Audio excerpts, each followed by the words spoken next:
નમસ્કાર દોસ્તો, જૂનાગઢ જતી એસટી બસમાં એક યાત્રાળુ સાથે બનેલ ઘટના. ચોમાસાના દિવસો હતા. આકાશમાં કાળા ડિબાંગ વાદળો ઘેરાયેલા હતા. અમદાવાદના ગીતા મંદિર બસ સ્ટેન્ડ પર ભીડ જામી હતી. પવિત્ર શ્રાવણ માસ ચાલતો હોવાથી જૂનાગઢ ભવનાથના દર્શને જવા માટે ભક્તોનો ઘસારો વધારે હતો. આ ભીડમાં 65 વર્ષના રાઘવભાઈ પણ પોતાની નાની થેલી લઈને લાઇનમાં ઊભા હતા. રાઘવભાઈ વર્ષોથી શ્રાવણ મહિનામાં ગિરનારની પરિક્રમા અને ભવનાથ મહાદેવના દર્શને જતા. થોડીવારમાં જૂનાગઢ તરફ જતી એક્સપ્રેસ પ્લસ બસ પ્લેટફોર્મ પર આવીને ઊભી રહી. રાઘવભાઈ જેમ તેમ કરીને બસમાં ચડ્યા અને બારી પાસેની એક સીટ મેળવવામાં સફળ રહ્યા. તેમની બાજુની સીટ પર આશરે 25થી 30 વર્ષનો એક યુવાન બેઠો હતો. તેણે કાનમાં ઇયરફોન નાખેલા હતા અને સતત તેના મોબાઈલમાં કશુંક જોઈ રહ્યો હતો. તેનો પહેરવેશ આધુનિક હતો, પણ ચહેરા પર એક અજીબ ચિંતા અને ઉદાસી દેખાતી હતી. બસ ઉપડી વિરમગામ, લીંબડી અને ચોટીલા વટાવતી બસ આગળ વધી રહી હતી. બહાર ધોધમાર વરસાદ શરૂ થઈ ગયો હતો. બારીના કાચ પર પાણીના ટીપાં અથડાતા હતા. રાઘવભાઈ મનોમન ઓમ નમઃ શિવાયના જાપ કરી રહ્યા હતા. બાજુમાં બેઠેલો યુવાન વારંવાર તેની ઘડિયાળ જોતો અને ઊંડા શ્વાસ લેતો હતો. રાઘવભાઈ સમજી ગયા કે આ યુવાન કોઈ મોટી મૂંઝવણમાં છે. રાજકોટ હાઈવે પર એક હોટેલ પાસે બસ અડધો કલાક રોકાઈ. બધા મુસાફરો ચા નાસ્તો કરવા નીચે ઉતર્યા. રાઘવભાઈએ પણ નીચે ઉતરીને ગરમ ચા પીધી. પેલો યુવાન હજી પણ બસમાં જ બેસી રહ્યો હતો. રાઘવભાઈ ચા પીને પાછા આવ્યા અને પોતાની થેલીમાંથી ઘરના બનાવેલા થેપલા કાઢ્યા. તેમણે પ્રેમથી પેલા યુવાનને પૂછ્યું, બેઠા, સવારનો ભૂખ્યો છો, લે થોડો નાસ્તો કરી લે. યુવાને પહેલાં તો ના પાડી, પણ રાઘવભાઈના આગ્રહ અને વડીલ જેવા પ્રેમ સામે તે ના ન પાડી શક્યો. થેપલા ખાતા ખાતા બંને વચ્ચે વાતચીત શરૂ થઈ. યુવાને પોતાનું નામ આકાશ જણાવ્યું. તે અમદાવાદની એક મોટી આઈટી કંપનીમાં સોફ્ટવેર એન્જિનિયર હતો. વાતોમાં આકાશની આંખો ભરાઈ આવી. તેણે રાઘવભાઈને જણાવ્યું, દાદા, હું કોઈ યાત્રા કરવા જૂનાગઢ નથી જઈ રહ્યો. હું મારા જીવનથી હારી ગયો છું. ઓફિસમાં કરોડો રૂપિયાનો એક મોટો પ્રોજેક્ટ મારા કારણે ફેલ થઈ ગયો છે. કંપનીએ મને નોકરીમાંથી કાઢી મૂક્યો છે અને માર્કેટમાં મારું નામ ખરાબ થઈ ગયું છે. મારા પિતાએ લોન લઈને મને ભણાવ્યો હતો. મને સમજ નથી પડતી કે હું તેમને આ મોટું નુકસાન કેવી રીતે બતાવીશ. હું જૂનાગઢ જઈને ગિરનારની ખીણમાં કૂદીને આત્મહત્યા કરવા જઈ રહ્યો છું.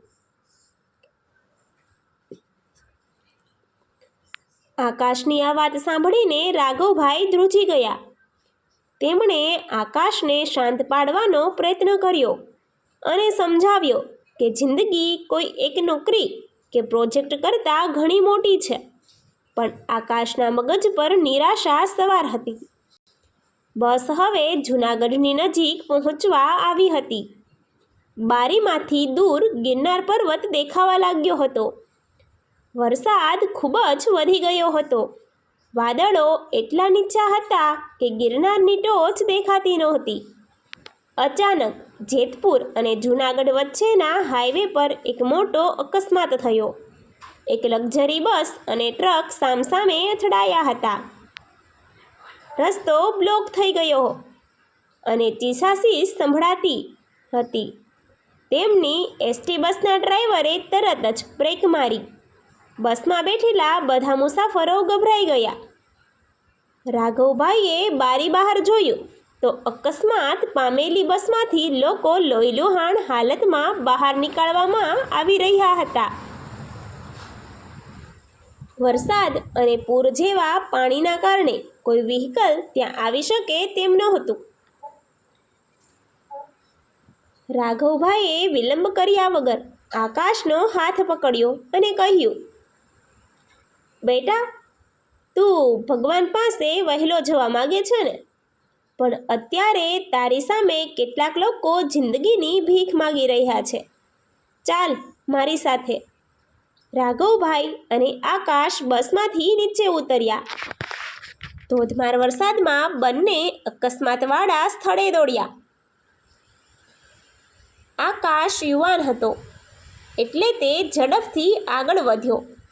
તેણે જોયું કે એક કાર અને બસ વચ્ચે ફસાયેલા પરિવારમાં એક નાનું બાળક અને તેની માતા ગંભીર રીતે ઘાયલ હતા.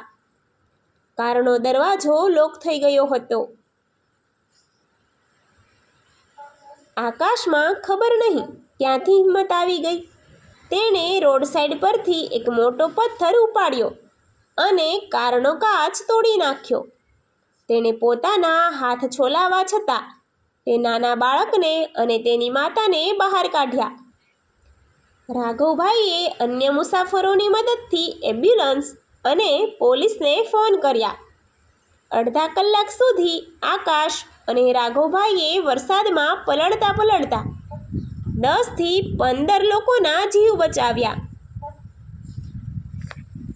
આકાશના કપડાં લોહી અને કાદવથી લથપથ હતા, પણ તેના ચહેરા પરથી પેલી ઉદાસી ગાયબ થઈ ગઈ હતી. તેની જગ્યાએ એક અદ્ભુત સંતોષ અને તેજ દેખાતું હતું.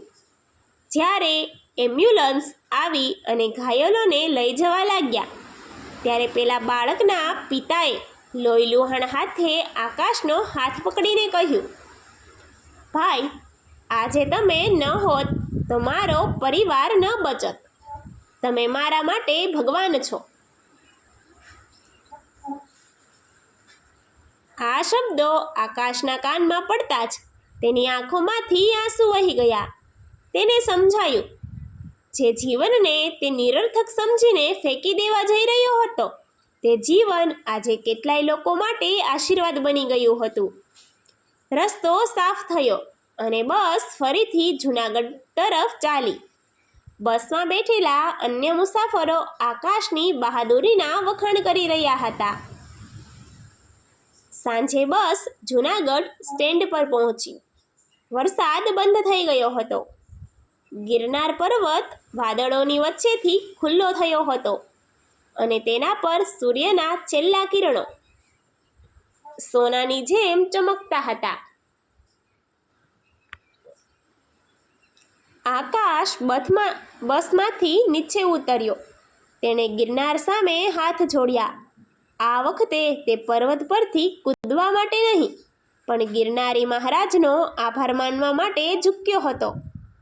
તેણે રાઘવભાઈના પગે લાગીને કહ્યું, દાદા, આજે જૂનાગઢની મુસાફરીએ મને મરતા નહીં પણ જીવતા શીખવાડી દીધું.